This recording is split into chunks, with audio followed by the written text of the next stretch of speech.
Oi, gente! Eu quero, em primeiro lugar, agradecer a você que está me acompanhando na leitura desse livro. Eu espero que você esteja sendo grandemente edificado pelo Senhor. O Espírito Santo é aquele que realmente faz a diferença nas nossas vidas. Podemos crer em Deus, crer em Jesus e não obedecer. Quando a palavra de Deus diz que sois meus amigos se fizerem o que vos mando, e o Espírito Santo é esse que está em nós, em todo aquele que recebe Jesus Cristo como Senhor e Salvador de sua vida, e ele como uma pessoa, a pessoa do Espírito Santo. Ele se alegra quando nós fazemos a vontade de Deus. Ele também se entristece quando nós vacilamos e pecamos. E qual é o propósito do Espírito Santo? Nós falamos no início, do capítulo 9, hoje a gente vai estar encerrando esse capítulo 9, a gente falou do propósito dele, que diz, a fim de que você possa proclamar a mensagem com poder. Depois você pode ir lá em Isaías 61, que fala que o Espírito do Senhor, ele está sobre mim, ele está sobre você, e é ele quem te ungiu para proclamar as boas novas do Evangelho, aos quebrantados, e por aí vai. Depois você pode meditar nessa palavra. Hoje a gente vai encerrar esse capítulo, o capítulo 9, temos poucos capítulos aí à frente, e diz quem é o Pai. O capítulo 9, o título dele é Espaço para o Espírito, e o subtítulo que a gente vai continuar agora, na página 129, é Quem é o Pai? Jesus Cristo é o Filho do Espírito. Da mesma forma que os pais terrenos amam seu filho recém-nascido, o Espírito Santo amou ao Senhor. Você já viu um pai orgulhoso carregar seu filho nos braços, apertá-lo e mostrar o seu amor? Acho que nos esquecemos que o Espírito Santo tem emoções também. Ele ama o que criou. Essa é a razão de querer colocar os seus braços ao redor de você. Pode imaginar Deus Pai no céu dizendo ao Espírito, tome meu filho e o encarne? Foi o milagre dos milagres. O Espírito Santo tomou uma semente e a plantou no corpo de Maria. Mas ele não foi somente o Pai do Senhor, foi também aquele que o ungiu. Imagine, se quiser, Deus Pai sentado em seu trono no céu e Jesus na terra curando os doentes e realizando milagres. E o Espírito Santo? Ele é o canal, o contato entre ambas as personalidades. O Pai pega agora o telefone como se ele precisasse de um e diz, Espírito Santo? Sim, Senhor, diz o Espírito pegando o aparelho. Deus fala, quero que leve Jesus ao deserto, porque vou enviar o diabo para tentá-lo. Deus fala, o Espírito responde, sim, Senhor, e se apressa ao encontro de Cristo. Jesus, venha comigo, diz ele. Está vendo como o Espírito Santo é o contato entre as duas personalidades? Ou, imagine isto, Jesus está passando por um homem muito doente. O Pai pega de novo o telefone e diz, Espírito Santo, faça Jesus parar, diga-lhe para ficar onde está. O Espírito diz, está bem, Jesus, pare. Ele fala ao telefone, Pai, o que ele deve fazer? Diga-lhe para curar esse homem. Responde a voz de Deus. Jesus imediatamente impõe as mãos sobre o homem, com o poder do Espírito fluindo através dele, e o homem é milagrosamente curado. O ponto vital para você compreender é este. E, quando entender, o véu que está sobre os seus olhos, no que se refere ao papel do Espírito Santo, será levantado. Na terra, Jesus era completamente homem. Ele não tinha conhecimento revelador sem voz do Espírito e não podia mover-se a não ser que o Espírito o movesse. Você já perguntou por que alguns não foram curados quando Jesus passou por eles? Porque não orou a favor deles? Porque não estendeu as mãos e os tocou? Foi porque o Pai não solicitou o Espírito Santo para pedir a Jesus que fizesse isso. Cristo disse, para que o mundo saiba que eu amo o Pai e que faço como o Pai me ordenou. João 14, versículo 31. Jesus pedia dependia do Espírito. Ele era a corda de salvação entre Jesus e o Pai. Cristo podia pecar? Mesmo antes de enfrentar o Gólgota, ele se ofereceu ao Pai através do Espírito Santo. Ao comparar o sangue de Cristo ao sacrifício de animais, o livro de Hebreus diz: muito mais o sangue de Cristo, que, pelo Espírito Eterno, a si mesmo se ofereceu sem mácula a Deus, purificará a nossa consciência de obras mortas para servirmos ao Deus vivo. Hebreus 9, versículo 14. Se ele não se tivesse oferecido mediante o Espírito, não seria aceito aos olhos de Deus Pai, nem teria suportado os sofrimentos da cruz. Se não tivesse se apresentado através do Espírito Santo, seu sangue não teria permanecido puro e sem mácula. Quero acrescentar, se o Espírito Santo não estivesse com Jesus, ele talvez tivesse pecado. É isso mesmo, o Espírito Santo foi o poder que o manteve puro. Ele não foi só enviado pelo céu, mas foi chamado de Filho do Homem, e como tal podia pecar. O fato de não ter pecado não significa que não podia fazê-lo.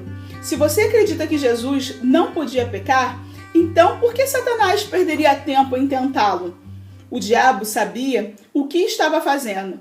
Sem o Espírito Santo, Jesus talvez não cumprisse o seu propósito. Jesus, na verdade, se ofereceu através do Espírito Santo para permanecer sem pecado. Ele dependeu do Espírito até para ressuscitá-lo. Lembra-se do que Paulo disse? Cristo foi poderosamente demonstrado Filho de Deus, segundo o Espírito de Santidade, pela ressurreição dos mortos. Romanos 1:4. Cristo foi ressuscitado pelo poder do Espírito. A Escritura diz: se habita em vós o Espírito daquele que ressuscitou a Jesus dentre os mortos, esse mesmo que ressuscitou a Cristo Jesus dentre os mortos vivificará também os vossos corpos mortais por meio do seu Espírito que em vós habita. Romanos 8, versículo 11.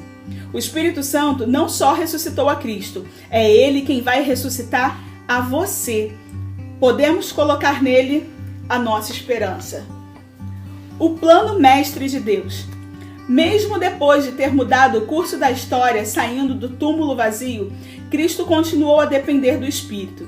De fato, ele disse aos discípulos que não saíssem de Jerusalém até receberem poder do alto. Ordenou que esperassem a promessa do Pai, a qual de mim ouviste. Porque João, na verdade, batizou com água, mas vós sereis batizados com o Espírito Santo, não muito depois desses dias. Atos 1, versículo 4 e 5. Cristo estava sob o controle de Deus ao falar essas palavras. Ele repetiu o que o Pai disse ao Espírito Santo.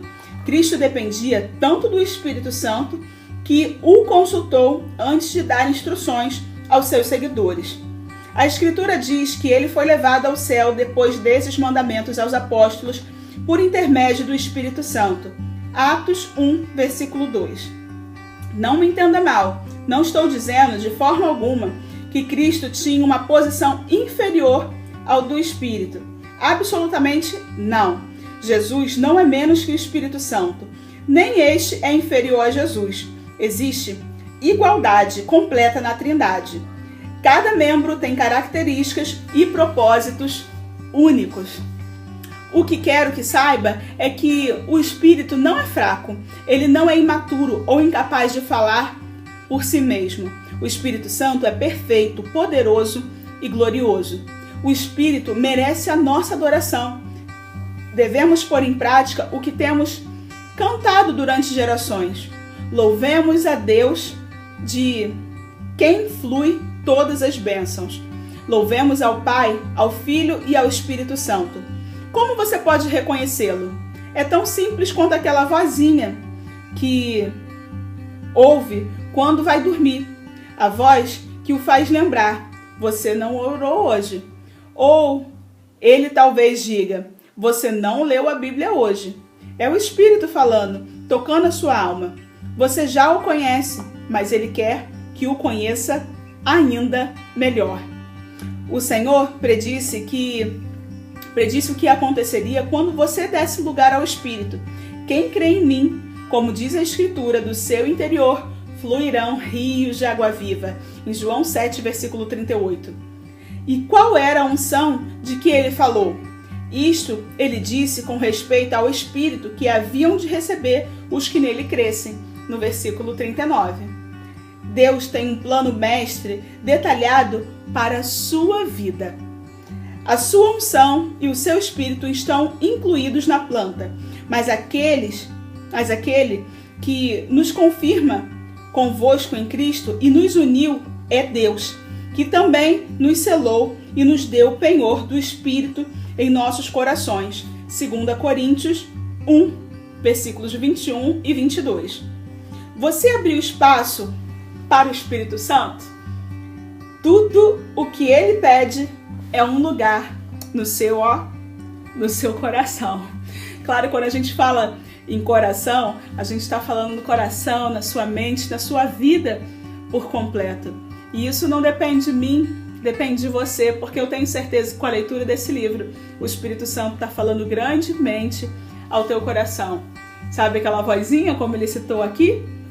Quando a gente vai dormir e a gente pensa assim, poderia ter buscado mais, poderia ter conversado mais. Então, é nesse momento mesmo que você já pode abrir o seu coração para ele e falar, vem Espírito Santo, você sabe que eu estou cansado, você sabe disso, daquilo e daquilo outro, mas ainda assim eu quero te priorizar.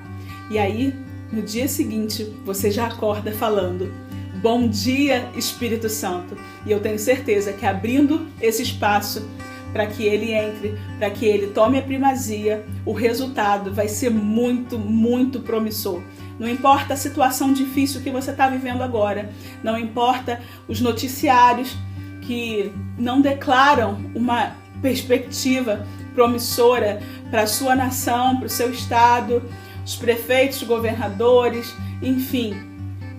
O importante é que o Espírito Santo está batendo na porta aí, do seu coração, e falando, deixa eu entrar, deixa eu tomar o espaço aqui, e você vai ver quanta coisa boa você vai desfrutar, quantos testemunhos você vai dizer.